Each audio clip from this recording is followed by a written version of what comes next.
Hi guys, Faby Gonzalez here, your local realtor here in Chula Vista in San Diego. And this video is for buyers. If you're buying a house, what are the negotiations that you really need to prepare for? Okay, and is your agent, do you feel your agent is not helping you achieve those goals that you want with this property? It's very important that before you hire a realtor to purchase a house, that you ask questions. Ask them straight out.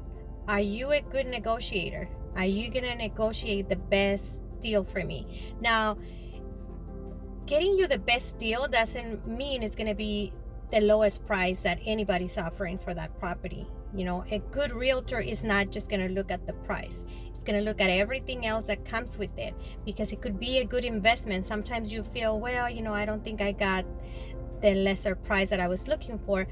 But if you look at the whole picture, you got a great deal and nobody was able to see it but you. And at the end of the day, you end up, making a lot of money with that property. So hire a realtor that is a good negotiator, but is also a team player.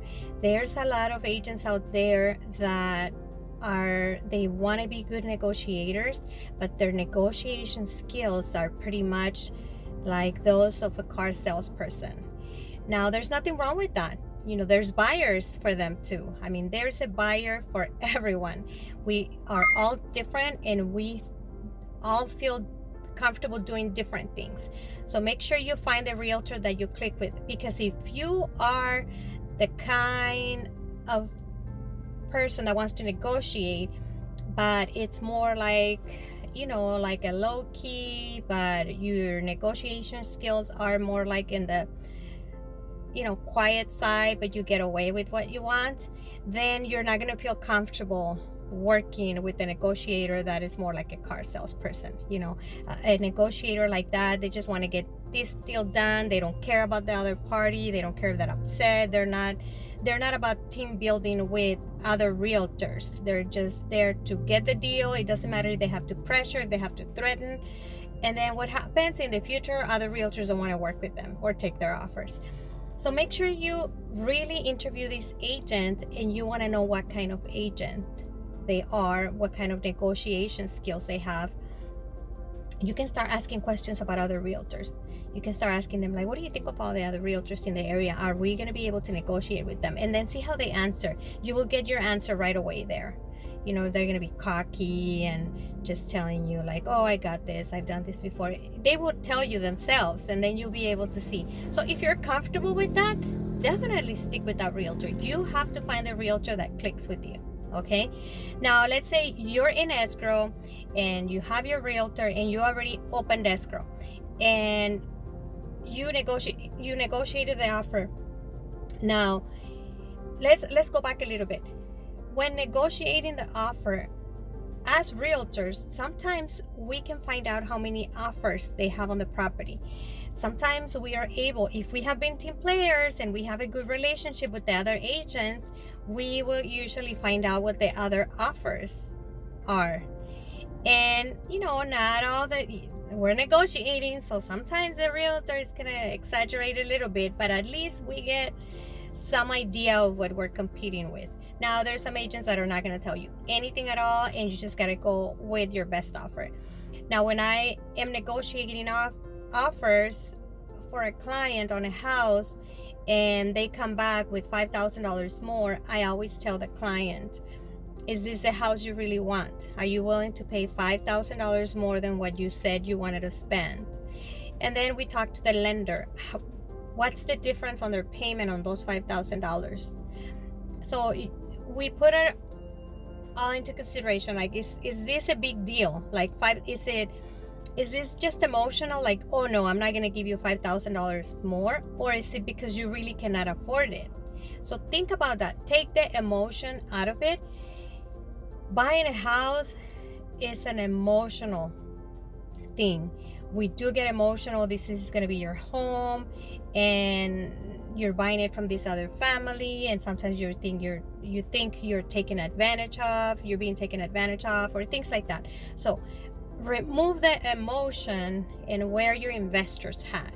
Okay, or remove the emotion and wear the homeowners had and think, if this is the house that I want, if this is the location that I want, fine, $5,000 more, I'd rather pay them to get the house. You have no idea how many times I negotiate on behalf of my buyers, and I'm very clear. You want this house, this is what it's gonna take. Now think about it. Oh, well, no, they're just saying that it's probably not true, and I bet you it's not gonna go in escrow. They're just saying. And I'm like, okay, let's just leave our offer as it is. So when they send the counter, I would say, you know what, we're keeping the offer how it is. And then we end up losing the house. They open escrow the next day with one of the other offers. And then my clients get the idea. Then finally they're like, okay, yeah, she knows, she knew. And then the next time they trust me and we open escrow in the next house. So it's a learning process, but if you're buying your house, you're not going to be buying a house every year. So it's not like you can be practicing all the time, right? So you have to trust your realtor. You have to make sure you connect with that realtor so you trust them. So when you're in negotiations, you get the best deal. Now, if you're putting in an offer and you do not feel your realtor is negotiating for you, change the realtor. Change it. Talk to them. Cancel your agreement that's why I said on the last video, do your homework before you sign a buyer contract agreement with that realtor, because not all realtors are going to let you cancel that contract. They're going to make you stick with it. And imagine how uncomfortable buying your house, your next home, with a realtor you don't even want to work with. That's awful. So make sure, go to my previous video and see how to interview your realtor so you get the right realtor. So now if you're negotiating and you are not liking what you see, try to cancel. But make sure you're fair, because you might be exaggerating. You might not be looking at the whole picture. It's not always the realtor's fault. I get many calls, and when they start telling me this story, I said, hold on. Your realtor did everything right. It's you're buying a house. You're not a realtor, so obviously you're going to have your doubts. Now, once you're in escrow, like you negotiated on that offer, you negotiated the price, you negotiated any closing cost that the seller is going to give you. Now, sometimes you have to not ask for closing costs if you want to get your offer accepted. So think about that. Now, so you negotiate that. You negotiate how many days you have to do your inspections, your appraisal, your loan to get approved. Because when you put in an offer, your offer comes with many contingencies. So contingencies, which are like conditions. So let's say I'm giving you this offer at this price with the condition that I do the inspections and we can negotiate some repairs if there's something, or that we can come to an agreement on something. So the offer is with the condition that I do the inspection and I still want it after the inspection. With the condition that I review all the disclosures the seller is gonna give me, and after I read them, I still want the house. With the condition that I have an appraisal and the property appraises at what I'm paying for it. With the condition that my loan gets approved. So see, when you go in, you have all these conditions. You have the opportunity to cancel if you change your mind because some of those things didn't go right. So don't think and don't let any agent tell you that you're stuck with it, because some agents, unfortunately, they're very desperate to close that deal because we don't get paid until it closes. So some agents could be a little desperate to close the transaction, and they might fool you into telling you that you're stuck with it. There's nothing you can do. No, unless they put in the offer and say with no contingencies. Hopefully you're reading the contract and you're saying and you're seeing that you're being protected with all those contingencies. So now review the disclosures, review the inspection report. If there's something in that inspection report that you do not like, have a second inspection. Let's say they say the roof maybe has only a year left of life. Have a roofer come and look at the property, because general inspectors are not putting in the time to really check on those things. They're telling you there's a red flag here on the roof. Get a roofer. If there's something, they see something with the plumbing, they can only see what's on the outside and the water not going through or draining slow. They're gonna ask you, you might need a plumber to do the inspection on all the plumbing. They get a camera, go under the house through the pipes, make sure the lines are fine. So when you see that report, you can negotiate. You can have your agent negotiate either a credit, so you can fix all those things at the after close of escrow, or they can fix it for you before you close escrow. Now, please don't make a list and say, I want all these things on the report to be fixed. That is silly. No seller is going to do that. Okay, no seller. I would never allow a seller to fix everything on a report. That is so silly. You're not buying a brand new house. So stick to the big things, the important things: plumbing, electrical, roof, foundation, any water leak. You don't want any water leak in the house, or any gas leaks. Those are big issues because water will destroy a house. Gas could cause a fire. Roof, you don't want the house to be leaking, so you want to make sure if the roof it's bad and they think it's leaking or it needs a new roof, definitely negotiate that. Plumbing, if there's a problem, a major problem with plumbing, definitely get it fixed. If it's just a sink, if everything in the house is good and it's just a sink that is draining slow, it's probably full of hair. It's probably something simple. So focus on the major issues on the house and try to negotiate those. Have your realtor negotiate those with the seller. I like to get a credit because I like my buyers to find their own contractors, their own plumbers, electricians to fix the things the way they want after we close escrow. Because sometimes you might not be happy with the repairs the seller does. That's my opinion. A lot of buyers don't want to go through the hassle of fixing all those things, so they just say, fix them for me, whatever works for you, but make sure you negotiate only the major repairs. If you can get away with some, there's some sellers, I'll tell you, I've had some sellers that we get the request for repairs and they want to do it all. They're like, oh no, I want to sell them a good house, I'm gonna fix it all for them. More power to them. I love those sellers. They're too nice. To me, it's like I'm negotiating the best deal and I'm trying to keep them the most money. And I always say, offer them a credit so they can fix it after. And he say, no, I want to fix it myself. So there's all kinds of people out there, and some sellers are really proud of their home, and when they sell it, they want to, deliver it, a house in good shape. Now, the other thing you have to negotiate is the move out. You do a final walkthrough before closing escrow, usually 3, 4, 5 days before. You go see the house, make sure everything is fine.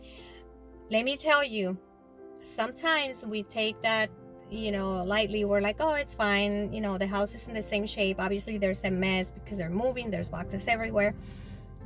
We closed one and we didn't see that the sliding door wasn't there anymore because they had some boxes in front of it. So when we closed escrow, there was no window there, and we had said that everything was fine. Obviously, we ended up having to replace that window, but make sure when you're doing your final walkthrough, you really check everything. Really. We didn't have a picture. It was 2 units, and we didn't have a picture of that window on the report. So they said it was always like that. We never saw it. The inspector didn't see it, and there was always stuff there, so you couldn't really see it. So anyways, we ended up having to pay for that window. I wanted my buyers to be happy, obviously, and replace a window, no big deal. But when you're doing that final walkthrough, make sure that you're walking the whole house, every corner, every window, open and close every door, because sometimes when people are moving out, they break things, and you want to make sure the house is in the same shape or better than when you put the offer in. And then if there's something wrong, we can negotiate that to be done for us before we close escrow. So no, we're not closing escrow unless you replace that window, or no, we're not closing escrow unless you guys do that. And it will protect you if you put it on the final walkthrough, but you still have to negotiate that to make sure it happens before you close escrow. Closing escrow, it's a big deal. Once you close escrow, obviously you can still get things done, but it's such a hassle. Most realtors, they close escrow and they don't want to deal with it. To me, I when I have a client, the end of the relationship is not when I close escrow. I want to be their realtor for life, so I keep in touch with them and we have a friendship after our transaction, so they can call me anytime. So I want to make sure that everything has been taken care of before we close escrow, so that way we don't have to deal with the other agent that is not answering the calls, or the seller is not replying, or whatever.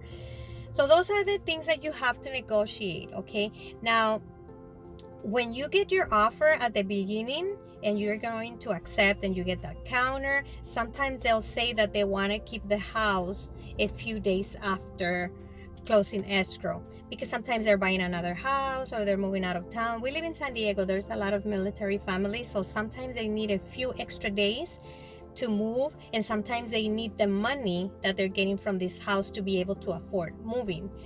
So be kind, really see what kind of persons they are. They might send you a letter if you need more explanation why they need a couple of days to move out.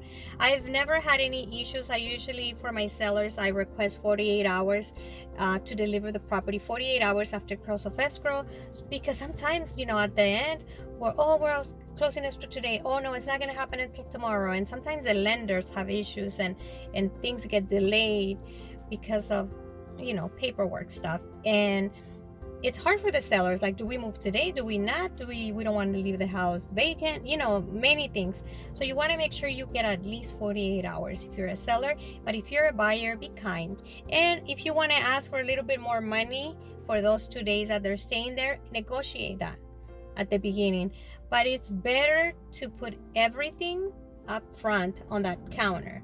You want to negotiate the most things at the beginning, because once you're in escrow, sometimes it's really hard to renegotiate things. Okay, all right guys, hopefully this has helped you. Do not be scared when buying a house. You have a lot of contingencies to protect you. Your deposit is protected, but you have to have a good realtor. Remember, you need to have a realtor that's working for you. Remember that. We get paid. We're not doing it for free. So just remember, even just because you're a buyer and you are not paying commission doesn't mean we're not getting paid.